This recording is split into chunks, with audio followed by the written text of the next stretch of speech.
Live news, खबर तो पक्की है। नमस्कार, मैं शंभू कुमार, आप देखें लाइव 24 न्यूज। मेरे साथ जुड़ रहे हैं आईपीएस अमिताभ दास सर जुड़ रहे हैं, हम इनसे बात करेंगे।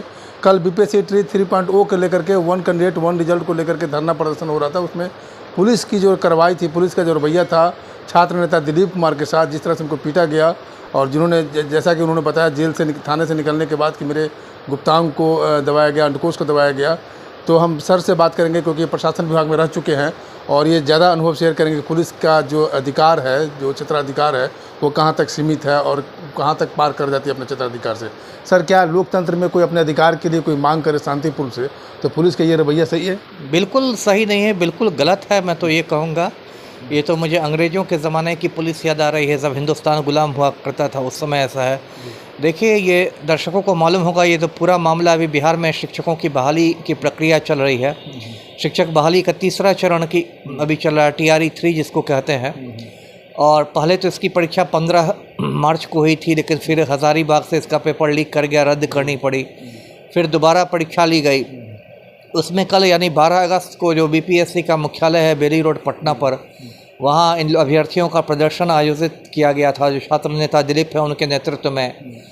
और प्रदर्शन बिल्कुल शांतिपूर्ण था, लेकिन मैंने देखा कि पुलिस वाले बहुत बर्बरतापूर्ण तरीके से पिटाई कर रहे हैं और इसको कहीं भी सही नहीं कहा सकता है। जो 3-4 मांगे इनकी थी अभ्यर्थियों की, सारी मांगे जायज़ है। एक जैसे मांग है कि 1 कैंडिडेट 1 रिज़ल्ट, तो बिल्कुल जायज़ मांग है, क्योंकि TRE 1 और 2 में ऐसा हुआ कि एक ही लड़का का 4-4 जगह रिज़ल्ट निकाल दिया गया। वो प्राथमिक शिक्षक भी बन गया, माध्यमिक भी, उच्च माध्यमिक भी।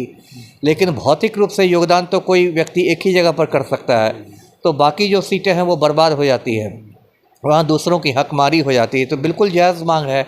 दूसरी मांग इन लोग की थी कि जो बेल्ट्रॉन में भेजा जा रहा है OMR शीट्स को, तो बेल्ट्रॉन एक थोड़ी विवादित एजेंसी है बिहार सरकार की, पहले भी विवादों में रही है। अभी भी लोग कह रहे हैं कि बेल्ट्रॉन वालों के फ़ोन आ रहे हैं, वो भी सही था।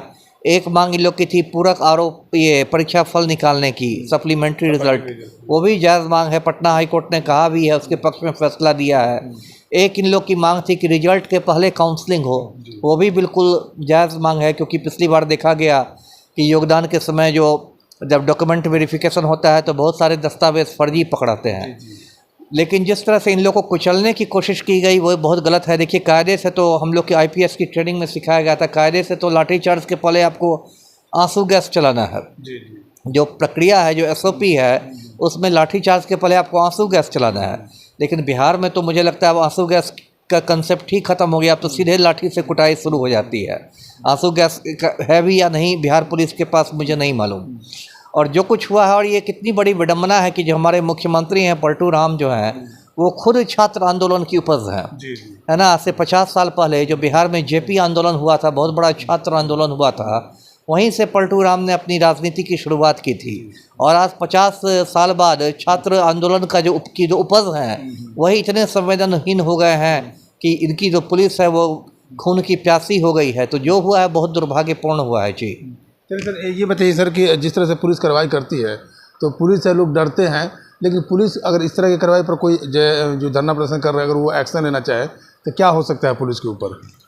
पुलिस के ऊपर तो अब CJM कोर्ट में केस हो सकता है, जो बिल्कुल हो सकता है, क्यों नहीं हो। मानवाधिकार आयोग में शिकायत हो सकती है ना। थाना में तो पुलिस केस लेगी नहीं अपने ही ऊपर। तो 2 मुख्य रास्ते हैं, एक तो जो CJM का कोर्ट होता है, मुख्य न्यायिक दंडाधिकारी, उसमें आप परिवाद पत्र डाल सकते हैं, पुलिस पर केस कर सकते हैं।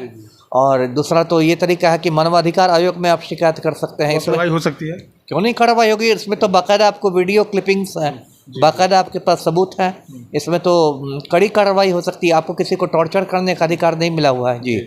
सर, आप छात्र के साथ कितने खड़े हैं सर? मैं पूरी तरह खड़ा हूँ। बस मैं यही छात्रों से कहता हूँ कि जो भी वो प्रदर्शन करें वो शांतिपूर्ण करें, है ना, हिंसा पर नहीं उतरे, क्योंकि वो हिंसा करेंगे तो सरकार को एक और बहाना मिल जाएगा आंदोलन कुचलने का।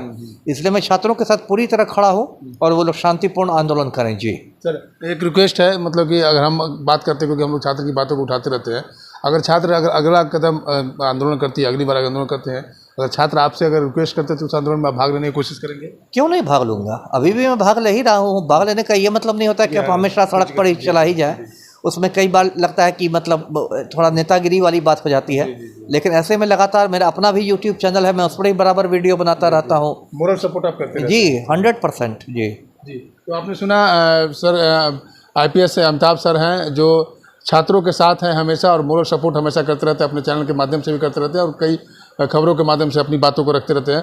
और पुलिस की जो कल कार्रवाई थी वो बहुत निंदनीय कार्रवाई थी, उस तरह की कार्रवाई नहीं होनी चाहिए था और छात्र के साथ हैं और जो छात्र की मांग है वो जायज़ मांग है, वो शांतिपूर्ण मांग कर रहे थे, लेकिन पुलिस को इस तरह की कार्रवाई नहीं करी। मैं शंभू कुमार सेल्फी कैमरा के साथ पटना। अगर मैं चैनल को लाइक और सब्सक्राइब नहीं किया तो लाइक और सब्सक्राइब करें। Thank you so much. Live news, खबर तो पक्की है।